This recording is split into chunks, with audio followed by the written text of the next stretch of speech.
হযরত আবু হুরায়রা রাদিয়াল্লাহু তাআলা আনহু থেকে হাদিস বর্ণিত। হযরত আবু হুরায়রা রাদিয়াল্লাহু তাআলা আনহু বলেন,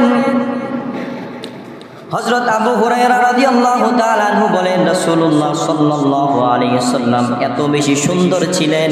রাসূলুল্লাহ সাল্লাল্লাহু আলাইহি ওয়াসাল্লামের চেহারা মুবারক এত পরিমাণে সুন্দর ছিল, এত পরিমাণের অধিক সুন্দর ছিল। আমি আবু হুরায়রা রাসূলুল্লাহ সাল্লাল্লাহু আলাইহি ওয়াসাল্লামের চেহারার চাইতে সুন্দর আমি আর কিছুই দেখি নাই।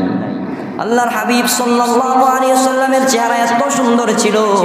আবু হুরায়রা রাদিয়াল্লাহু তাআলা আনহু, যিনি রাসূলের অন্যতম একজন সাহাবী ছিলেন, যিনি আসহাবে সুফফার একজন সদস্য ছিলেন, যিনি সবচাইতে বেশি রাসূলের পাক সাল্লাল্লাহু আলাইহি ওয়াসাল্লামের হাদিস বর্ণনা করেছেন, তিনি হচ্ছেন আবু হুরায়রা। এই আবু হুরায়রা বলেন, আমি দুনিয়ার জমিনের মধ্যে অনেক কিছু দেখেছি,